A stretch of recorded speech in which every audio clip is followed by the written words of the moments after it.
Ladies and gentlemen, Behind the Line proudly presents to you another exciting edition of the Woke Turning On the Woke. This episode is brought to you by the Boodle Soother. Are you suffering through a painfully bruised caboose? Have you recently been fired by your general subsidizer after years of being a loyal comrade? Make the painful process of sitting down smoother by applying the magic of the Boodle Soother. Boodle Soother is specifically designed to ease those pesky roids. We have miniature tubes for beginners, mid-sized tubes for the novice, and the super-sized tubes for boodles begging for some solace.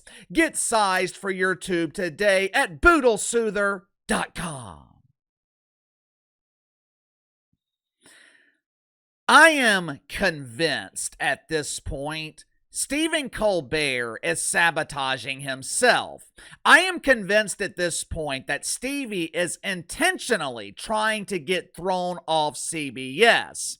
Now, in his defense, I don't really blame him. I mean, think about it.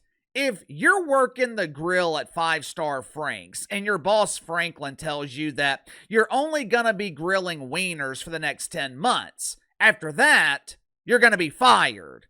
Are you going to be motivated to work? Would you want to spend the next 10 months working at a job that's temporary? Like I told you guys the other day, it doesn't make sense that CBS fired Stephen Colbert and they're allowing him to finish the remainder of his contract. When I was working a real job and I had to fire someone, I didn't tell them they were fired, but they were welcome to stick around. When I fired someone, I told them to get the hell out of here immediately. So I can somewhat understand why Stevie is sabotaging himself, but these late night hosts, mainly the trio of huge embarrassing failures that bankrupted the industry on broadcast television, these dudes, they're so fake. They are no different than the gangster rappers of the 90s and 2000s. Back in 2007, T.I., who has always been Uncle KC's favorite rapper, T.I. had a song on his 5th album called Tell 'Em I Said That. It wasn't released as a single, but I think it's one of his best songs. Back then, most of the best music was found on the album. The singles were for the mainstream, but the best songs, they were always on the album. In this particular song, T.I. basically exposes the music industry. He's calling out rappers who were pretending to be gangster. They're pretending to be from the hood when they were actually raised in the suburbs. They're rapping about moving keys when they've never even been corner boys. Rick Ross is a prime example. Rick Ross literally stole the identity of the real Rick Ross. In his early days, Lil Wayne used to rap about dealing drugs. Dope game, bitch. Let his mama worry about him. You can holler at me for keys. I got 'em.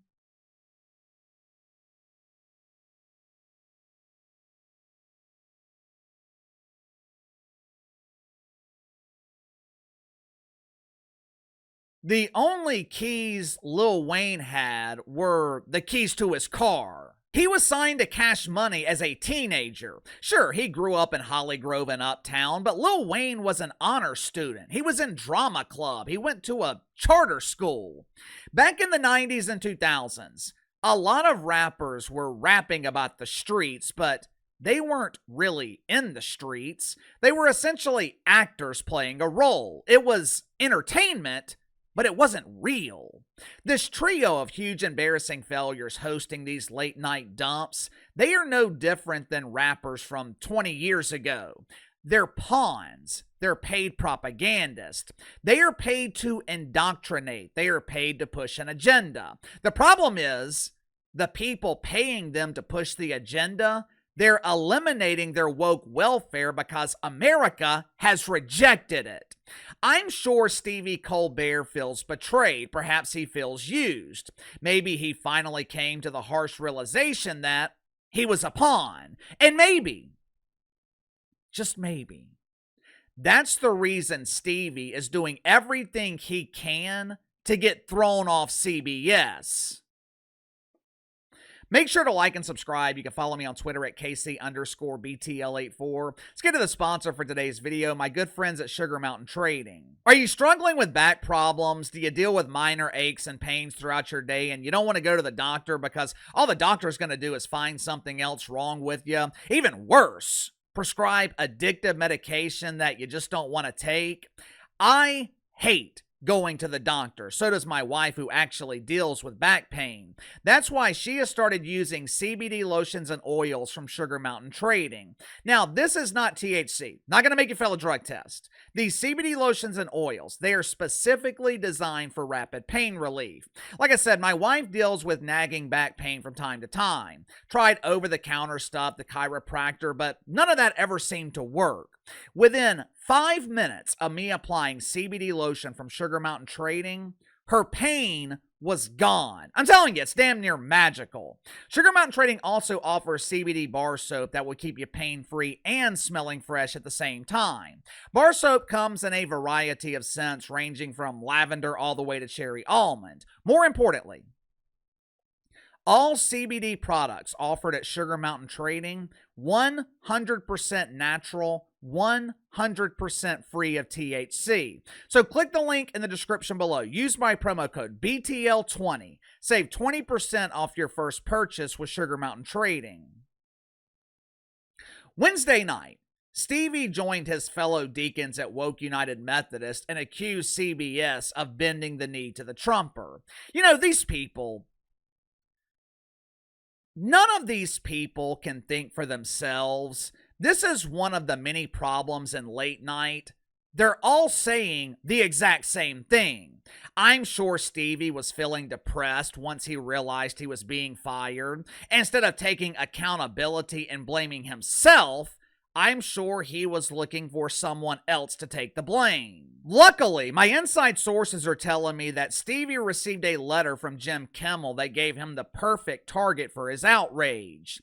Salutations, Stevie. It's me, Jimmy. I'm sorry you're feeling down. When I'm feeling depressed, I always take out my anger on Orange Man Bad. You'll feel better if you blame the Trumper for your embarrassing failure. I love you, Stevie. Your pal, Jim. P.S. You have a nice smile.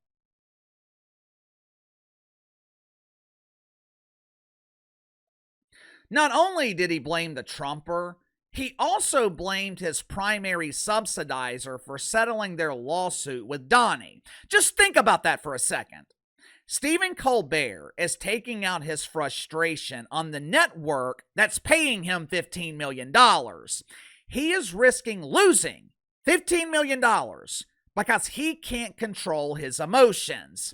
He attempted to disguise his temper tantrum as comedy, but as you're about to see, and this should come as no surprise, there was absolutely nothing comedic about his emotional meltdown. Watch it for yourself. Paramount CBS 60 Minutes after day paid $16 million in settlement, and we will also anticipate receiving $20 million more from the new owners for a total of over $36 million. Plus they're paying his legal fees, 16 plus 20, 36. That means by bending the knee, they lost like $40 million this year. They better watch out. They better watch out. They might get canceled. The present owners are denying that additional $20 million, which I hope is true. Because could you imagine how angry people would be? Last year, Paramount laid off 2,000 employees, then cut another several hundred just last month, firing that many people, and then handing over $36 million to a guy who's putting your neighbors in alligator camps, all because of a lawsuit that your own lawyers said was completely without merit. If that's true, it would make CBS look morally bankrupt. Also bankrupt. Oh, Stevie! Oh, morally bankrupt! Oh, oh, oh.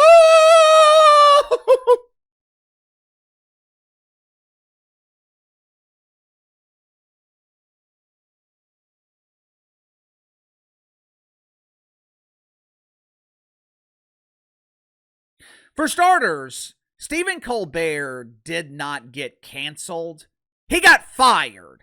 And the reason he got fired is because he wasn't making money. CBS realized Stephen Colbert was a bad investment. Like his fellow complainers in the WNBA, Stevie was a money loser.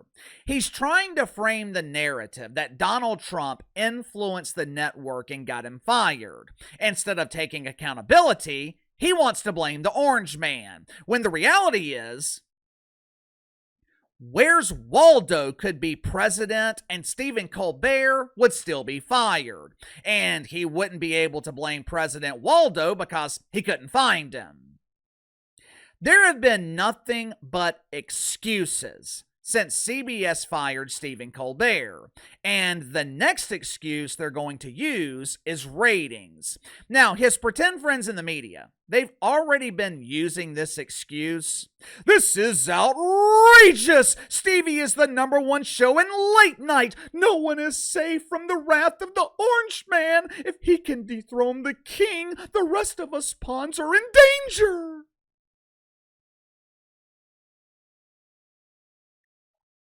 Believe it or not, the media is right. Stephen Colbert is the king of the huge embarrassing failures in late night television. Now, he's not failing as bad as Jim Kimmel. He's outperforming Sean Squires. Well, Casey, don't you mean Seth Meyers? No, I mean Sean Squires, asshole. But everyone outperforms Sean Squires. Sean would be outperformed by a legless man in a dancing contest. Just because you're outperforming failures, that does not mean you're a success. The media, they have been using the ratings excuse, but now they have more fuel to add to the flaming ass fire. Headline at Forbes: Stephen Colbert ratings soar as late night is canceled. I told you this was a mistake. Our king is still dominating. Woohoo! Yes, yes, yes.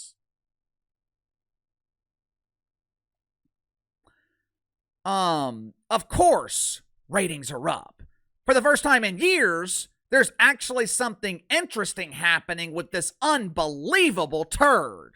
People are not watching because Stevie is suddenly entertaining. This is a temporary ratings spike driven by curiosity.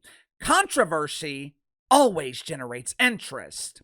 Viewership is up 81% since CBS announced that Stephen Colbert was fired. According to Forbes, over 1 million households tuned in this week. Now, I have no idea how many viewers that translates to. I would assume 2.5 people per household, so it would be between 2.5, 3 million viewers. Either way, ratings have increased significantly. The problem for Stephen Colbert, it's too late. You've had 10 years to generate interest. You have had 10 years to draw an audience, 10 years to be profitable. Now, I'm no expert, but if the only way Stephen Colbert can generate interest is to get fired, I don't think that's sustainable long term. But give me your thoughts on this. Is Stephen Colbert intentionally sabotaging himself? Is he trying to get thrown off CBS early? Does this sudden increase in ratings mean anything? I think it's meaningless. I think it's too late. But you tell me. Sound off in the comments below. I'll see you guys tomorrow.